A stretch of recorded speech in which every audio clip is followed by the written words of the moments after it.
Olá, a paz do Senhor Jesus. Tudo bem com você? Como você está?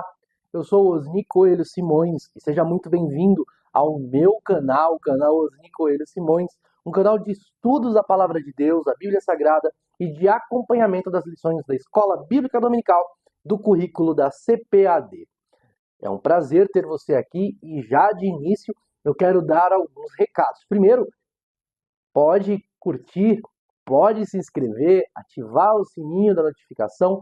Este espaço é um espaço seguro para você poder estudar a palavra de Deus e aprender, crescer na graça e no conhecimento. 2025 é um ano de muita novidade por aqui e será um prazer ter você comigo nessa jornada. E segundo recado, por falar em jornada, estamos fazendo uma leitura bíblica em 150 dias, a jornada 7 por 1.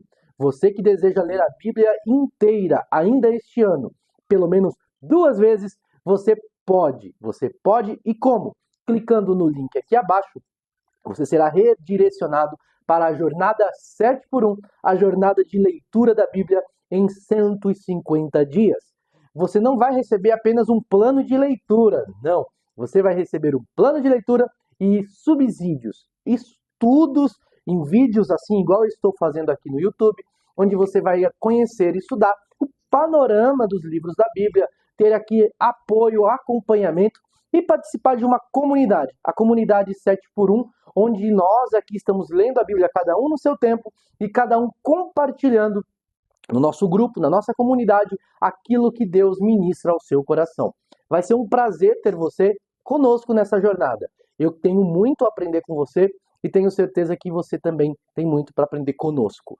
Venha conosco, clica no link aqui, aproveita que o preço está imperdível pela qualidade do conteúdo, pela proposta que é feita, está imperdível, está no preço promocional de lançamento. Então, corre, clica no link, não se esqueça de comentar aqui no vídeo, não se esqueça de curtir, de compartilhar com alguém que você ama, porque compartilhar a mensagem de Deus é um gesto de amor perfeito. Deus te abençoe. E terceiro e último recado, no nosso Spotify, no meu Spotify, você pode ouvir um comentário devocional de 2 minutos, no máximo 3 minutos diário, das leituras bíblicas das revistas, tanto dos jovens quanto das dos adultos. Os links estão aqui todos na descrição. Amém? Nós estamos estudando, e eu estou postando esse vídeo tardio, a lição já foi ministrada, mas para não deixar em branco, eu estou postando retroativamente a lição de número 1 da revista dos jovens. O tema, a verdadeira religião, um convite à autenticidade na carta de Tiago. Os jovens estudaram no final do ano passado, na última lição, sobre provérbios. E agora está estudando sobre Tiago. E é muito legal porque a carta de Tiago é chamada carinhosamente de o Provérbios do Novo Testamento, devido à sua estrutura, sua forma de escrita, que é muito similar, e são lições práticas de sabedoria. E Tiago tem uma seção bem específica sobre a verdadeira sabedoria, a sabedoria que vem do alto. Então é sensacional, o currículo da CPAD tem conversado de forma bem coerente, bem concisa, bem autêntica, que é o que nós vamos falar. A lição fala sobre um convite à autenticidade. Essa é a primeira lição, vou mostrar para vocês aqui. Vocês já estudaram no dia 5 de janeiro. Olha que coisa linda, é um convite aqui. Parece um convite de casamento, né? Com um fiozinho de sisal aqui amarrado. É um convite de casamento. É um convite a ser autêntico. Você foi convidado a ser verdadeiro. Você foi convidado para ser verdadeiro. Mas como assim verdadeiro? Não é ser autêntico? É sobre isso que nós vamos falar nesta rápida exposição da lição de número 1. O texto principal diz, se encontra no Salmo de número 51, verso 6, que diz: Eis que amas a verdade no íntimo e no oculto me fazes conhecer a sabedoria. O resumo da lição: a autenticidade da fé cristã é a chave para uma vida plena em Deus. Uma vida plena em Deus. Você viver em plenitude na presença do Senhor. Para isso, você precisa viver uma vida autêntica. E nós vamos falar sobre isso. Iniciamos, então, com a graça de Deus, mais um trimestre da Escola Bíblica Dominical, o primeiro de 2025. Atualmente nós estamos vivendo num mundo onde as relações humanas estão muito superficiais e até, por que não dizer, artificiais. Nós estamos falando de uma era onde até mesmo a inteligência artificial ela participa das relações humanas e você não sabe com quem você conversa na internet, se com uma pessoa ou com um robô. Você não sabe mais devido ao grande avanço científico, ao avanço tecnológico, e nós vemos que as relações mesmo, o tato, o contato, as conversas com as pessoas estão cada vez mais superficiais.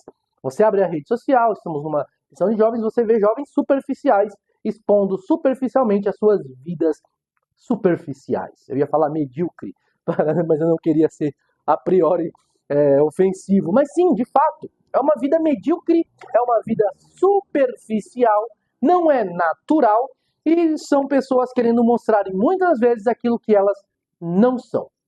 Isso, infelizmente, é o que acontece na vida e isso também tem passado para a igreja.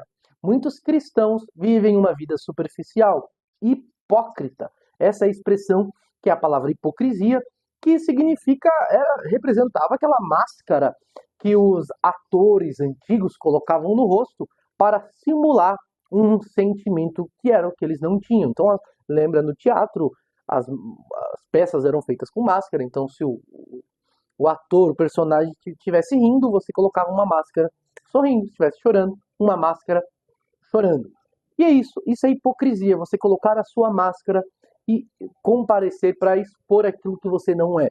Isso é hipocrisia, isso não é ser autêntico, isso é ser superficial. Mas o convite da carta e o convite desta lição é para que você seja verdadeiro no culto, no trato, no contato, nos relacionamentos e nas suas ações. E essa primeira lição ela é uma exposição inicial panorâmica da carta de Tiago. Tiago, já vamos no primeiro tópico, Tiago, o justo, irmão, meio-irmão de Jesus, irmão sanguíneo de Jesus. Como assim irmão sanguíneo? Ele era filho de José e de Maria. Isso aí já é um tema polêmico, porque José,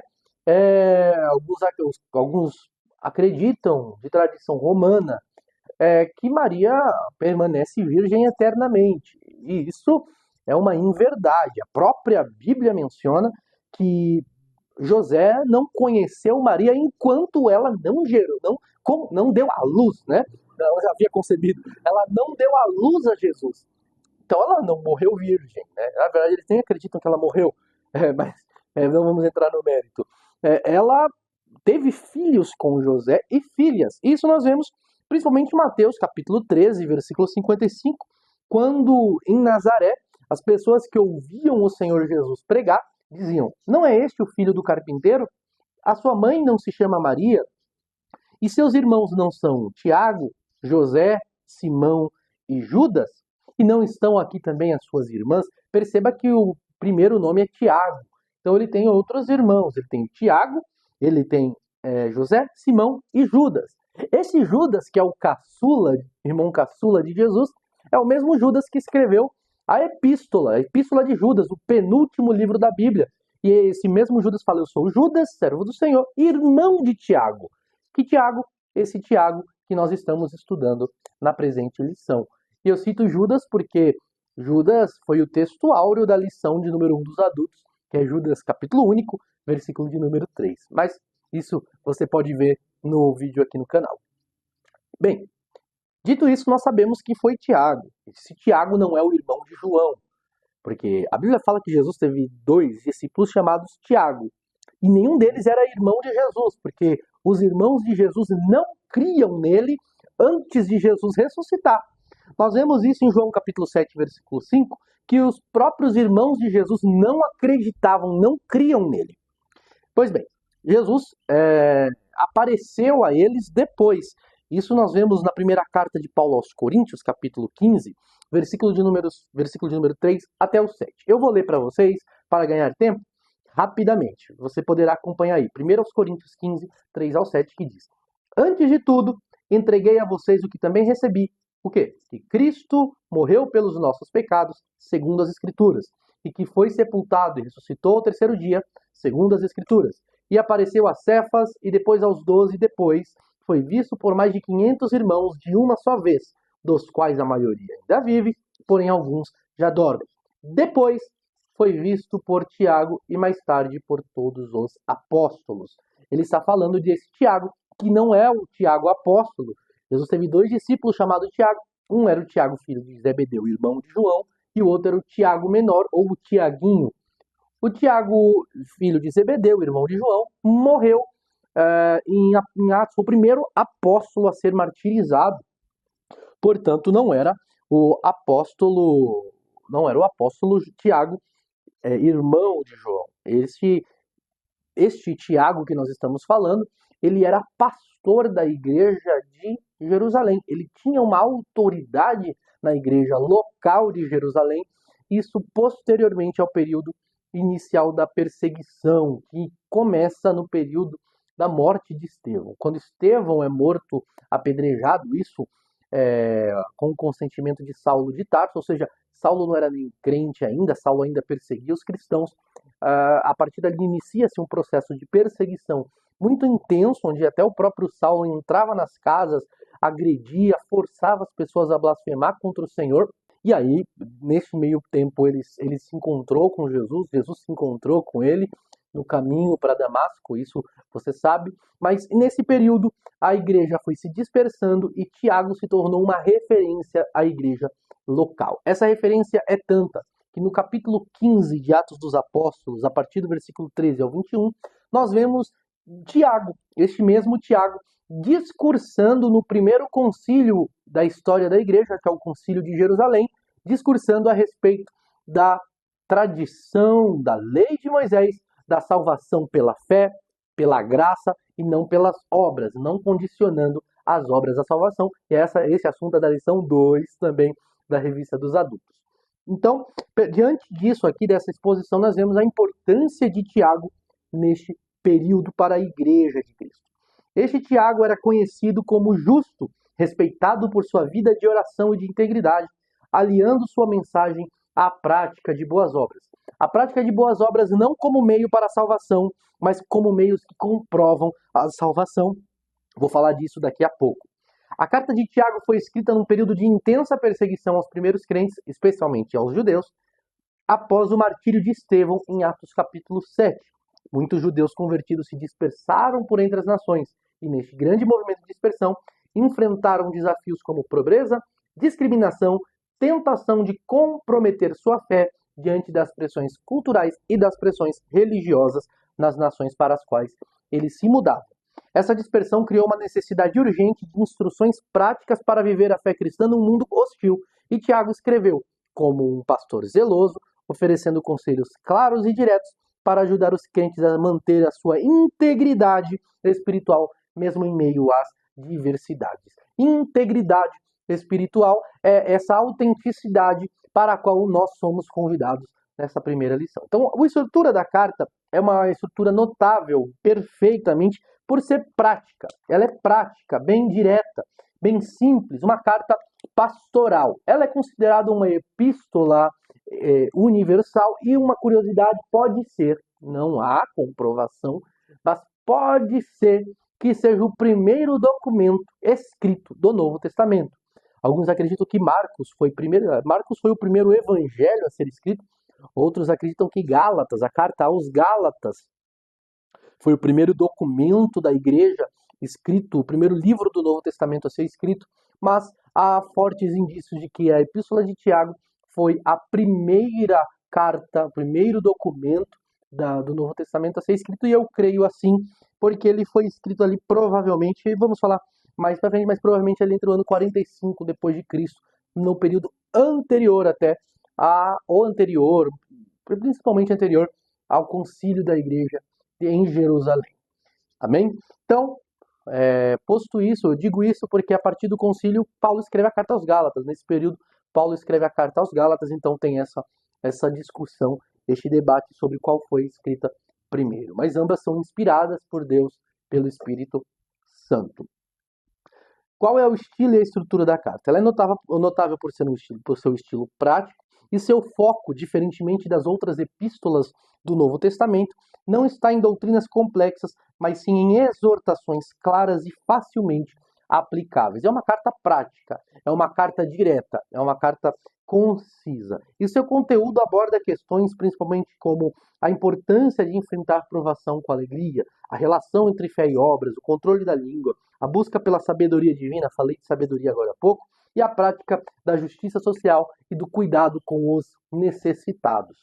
Qual é o propósito e a atualidade da carta de Tiago? Você pode ver que eu estou seguindo o fio da nossa revista, que tem o tópico 2, o propósito e a atualidade da carta de Tiago, mas eu vou fazendo uma explicação aqui mais panorâmica para auxiliar o seu entendimento. O propósito da carta, dentre eles, eu quero enfatizar 3 aqui, que eu quero destacar que ela foi escrita para, primeiro, encorajar os crentes judeus que passavam por várias provações, e digo judeus porque a carta ela é muito clara no capítulo 1, versículo 1, quando fala Tiago, servo do Senhor Deus, servo de Deus e do Senhor Jesus Cristo, às 12 tribos que andam dispersas, saúde. Ele está falando aos judeus que estavam dispersos pela perseguição. Então, o primeiro propósito é trazer encorajamento aos judeus. Segundo lugar, corrigir crenças equivocadas a respeito da fé salvífica. E terceiro, exortar e instruir os cristãos a amadurecer na fé, ressaltando a necessidade de cultivar os resultados práticos da fé em suas vidas. Tiago compreendia que a verdadeira fé não é apenas uma crença intelectual. A fé não é uma crença que você apenas mantém aqui. Não é algo que você apenas pensa, também não é algo que você sente. E se você estudou a lição de Provérbios, na lição sobre o coração, que foi a lição de número 4, se não me falha a memória, você vai entender que mente e coração na Bíblia não estão separados. Então, quando fala de racional, está falando do emocional também. Você pode ter estudado isso, você já deve ter visto isso na lição anterior, no trimestre passado. Mas, quando nós falamos de fé, ela não é algo que está aqui, no coração do homem. Não é isso. A fé não é algo que fica no campo da mente, no campo da razão ou no campo dos sentimentos. A fé, ela é, e aqui eu quero citar minha anotação, meu roteiro, uma força transformadora que molda atitudes e ações. A fé é uma força transformadora e essa força vai moldando você, vai moldando as suas ações, vai moldando as suas atitudes. E o escritor Tiago, ele desafia os seus leitores a demonstrar essa fé transformadora, essa fé que mudou a vida deles, demonstrar de uma forma palpável, tangível, mesmo nos momentos de mais dura perseguição. E ele queria corrigir os mal-entendidos. Quais mal-entendidos sobre o Evangelho? Ele enfatiza que a salvação é pela graça. Ele deixa muito claro, sobretudo também no Concílio de Jerusalém, quando ele dá aquele discurso que toda a igreja, todos os irmãos, principalmente os fariseus que estavam ali presentes, os que vinham do farisaísmo, eles aceitaram, eles se acalmaram diante dessas explicações dele. Então ele deixa bem claro, a salvação é pela graça mediante a fé. E Paulo ensina isso, é a forma como Paulo fala.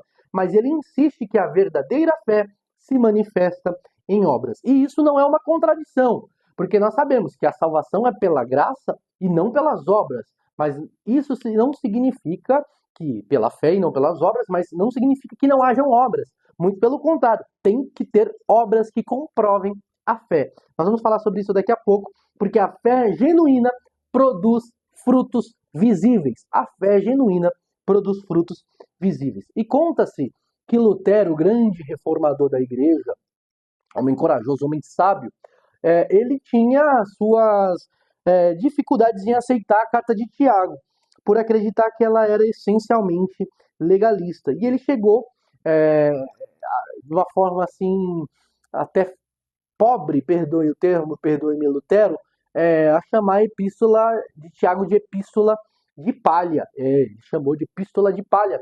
Isso você vai ver no prefácio que ele escreveu à tradução do Novo Testamento em alemão, para o alemão, no ano de 1522, quando ele escreveu falando sobre o Evangelho de João, as epístolas de Paulo, a epístola de João, a primeira, Romanos, Gálatas, Efésios e a primeira epístola de Pedro, são livros que te mostram Cristo e te ensinam tudo o que é necessário e salvífico conhecer, ainda que jamais vejas ou escute outro livro ou doutrina. Então ele já está enfatizando aqui os principais livros que apresentam o plano da salvação, tudo que é necessário para a salvação.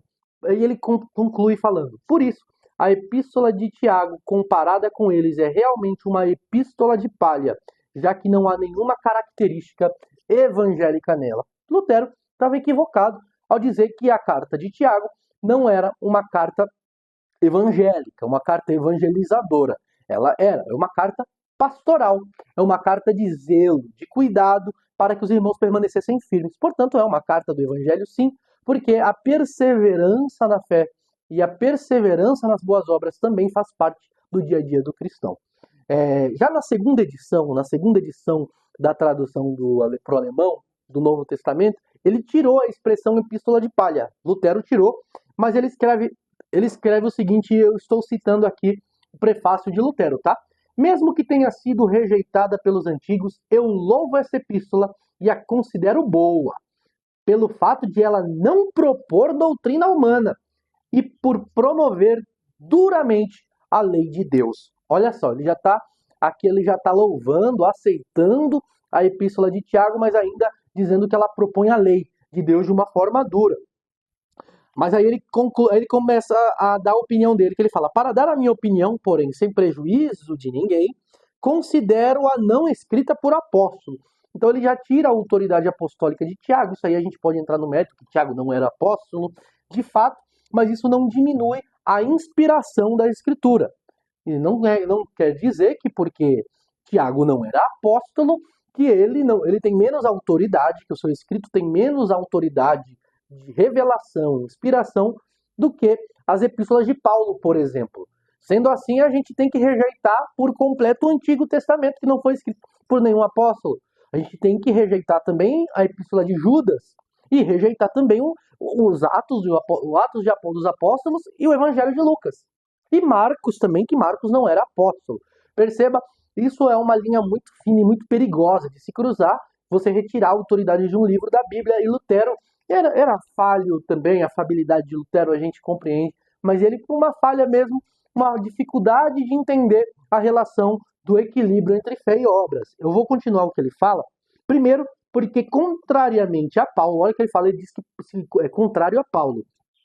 Contrariamente a Paulo e toda a Escritura, ela dá justiça a obras. Você não vê em nenhum momento Tiago justificando alguém por suas obras.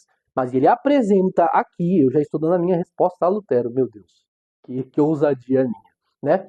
Mas ele está dando aqui uma resposta errada. Por quê? Ele está afirmando que Tiago contrapunha-se a Paulo e alegava que o homem é justificado pelas obras. Mas, de fato, quem estuda a palavra de Deus, quem conhece a palavra de Deus, eu tenho certeza que Lutero, se ele tivesse estudado um pouquinho mais, se ele viu um pouco mais, ele aprendeu, ele entendeu que não está justificando pelas obras, mas está dizendo que os justificados praticam boas obras. Você não faz boas obras para ser justificado, mas você, como justificado, pratica as boas obras. Amém? E ele continua dizendo: segundo, porque ao querer ensinar aos cristãos, não lembra em sua longa doutrina o sofrimento, a ressurreição e o Espírito de Cristo.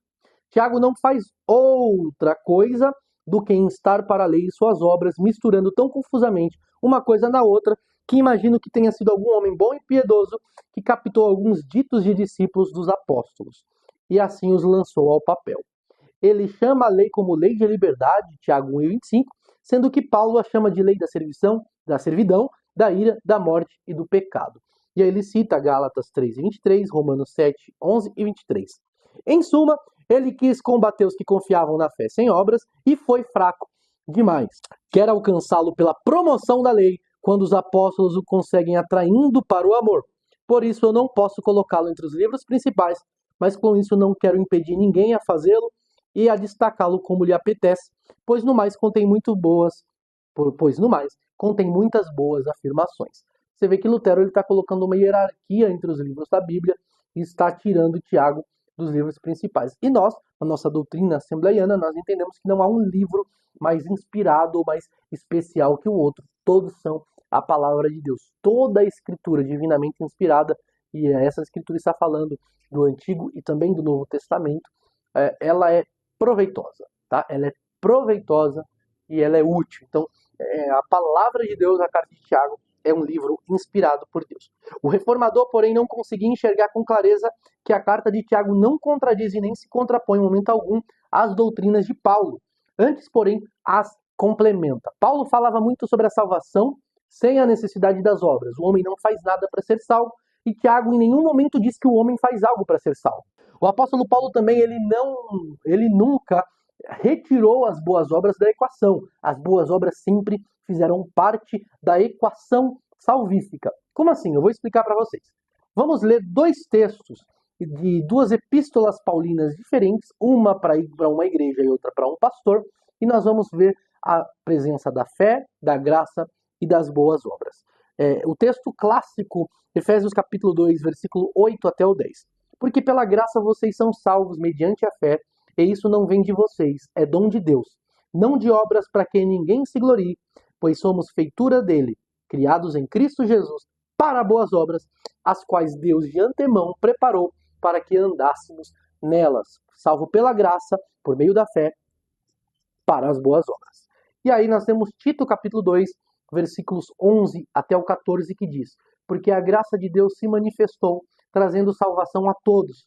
Ela nos educa para que, renegadas a impiedade e as paixões mundanas, vivamos neste mundo de forma sensata, justa e piedosa, aguardando a bendita esperança e a manifestação da glória do nosso grande Deus e Salvador, Jesus Cristo. Ele deu a si mesmo por nós, a fim de nos remir. Preste atenção nisso.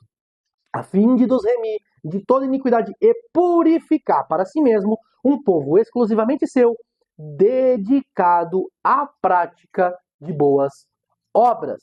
Um povo zeloso de boas obras.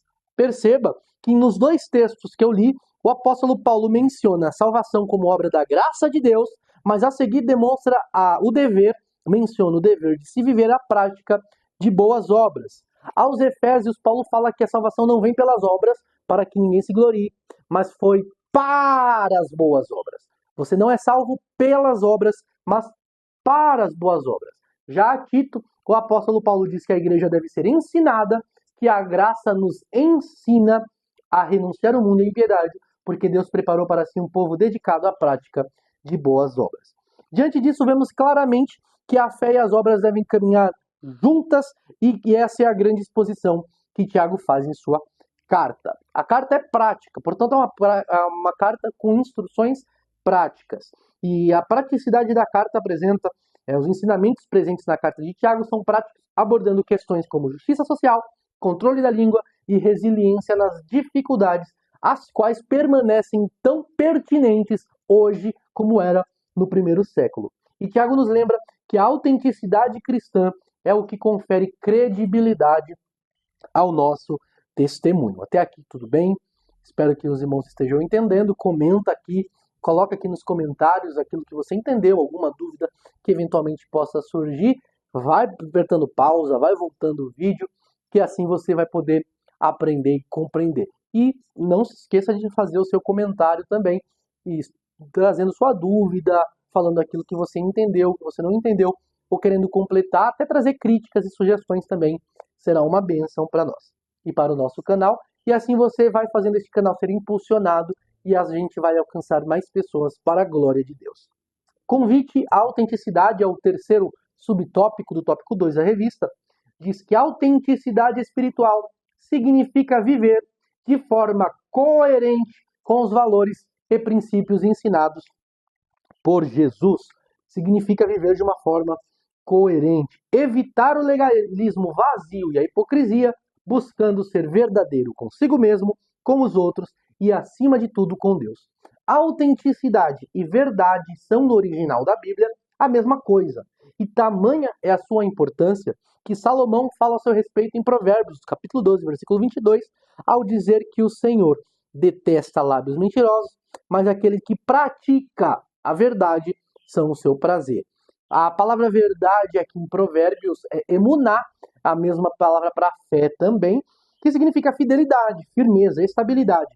Representa a solidez de quem não se deixa levar por circunstâncias ou por outras opiniões. É a mesma pessoa em qualquer ambiente. Uma pessoa verdadeira, ela é aqui a mesma coisa que ela é lá. Ela é crente na igreja, mas ela é crente em casa, é crente no trabalho, é crente na condução, é crente na escola, é crente na faculdade. Essa pessoa é crente em todo o tempo. Por quê? Porque ela é autêntica, ela é um cristão autêntico. E no grego, a expressão é aletheia, que significa verdade, verdadeiro, autêntico, moralmente ou religiosamente verdadeiro. Essas duas expressões tratam de quem é sincero, não dissimula suas intenções e tampouco mascara o seu coração. Eu falei no começo sobre as máscaras dos atores, a hipocrisia, né? É isso, o autêntico não tem máscara, ele é sincero. E você sabe que sincero, sem cera, né? Não ter cera, aquilo que não tem cera, dá para enxergar. Se você tem cera no olho, você não enxerga bem. Se você tem cera no ouvido, você não ouve bem. Ele é sincero, ele é límpido, ele é íntegro, ele é inteiramente aberto. Jesus, quando fala com a mulher samaritana, na famosa conversa no em João capítulo 4, versículo 23, ele fala que os verdadeiros adoradores adoram o Pai em espírito e em verdade. Essa adoração autêntica é uma adoração aberta, é uma adoração sincera, é uma adoração onde se expõe para Deus. O apóstolo Paulo também, quando escreve sobre a dispensação da graça, sobre esse novo momento, comparando com a lei, na segunda carta de Paulo aos Coríntios, capítulo 3, versículo 18, ele diz assim: "E todos nós, com o rosto descoberto, contemplando a glória do Senhor, somos transformados de glória em glória na sua própria imagem, como pelo Senhor, que é Espírito." Então pensa comigo assim, nós não precisamos cobrir o rosto diante de Deus, nós não precisamos andar com o rosto coberto, mas sim nós devemos andar com a cara descoberta diante de Deus, contemplando a sua glória, e assim nós refletimos a glória de Deus e somos transformados de glória em glória. Então pensa comigo, quem é autêntico se expõe. E este é o perigo. Nós vamos para o culto querendo parecer perfeitos e temos medo de expor as nossas fraquezas. Tem um hino que é cantado pela Gabriela Rocha, em português, é um hino importado, né? Mas que ele fala: "Eu não tenho medo de expor as minhas fraquezas, defeitos e falhas, não vou esconder, um amigo encontrei." Está falando exatamente isso, é se expor, ser autêntico, ser sincero, ser verdadeiro no seu relacionamento diante de Deus, no seu relacionamento com a igreja. E tem um hino do cantor cristão que é muito lindo, que é o hino Sinceridade, que fala exatamente isso. Eu venho como estou. Sim, venho como estou, porque Jesus morreu por mim. Ou por mim morreu, eu venho como estou. Eu venho como eu estou. Eu tenho isso aqui. É isso que eu sou. É isso que eu tenho. Esse sou eu. Este é o Osni.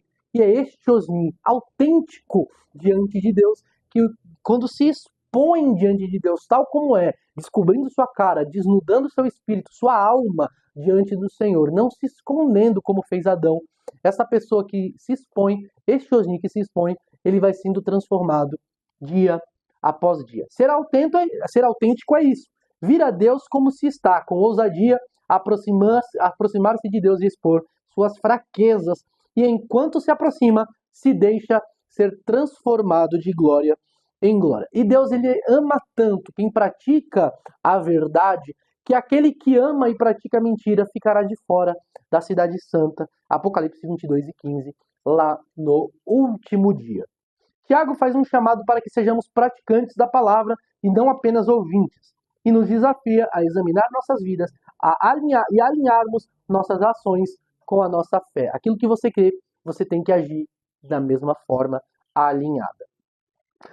Terceiro tópico, a importância da carta de Tiago.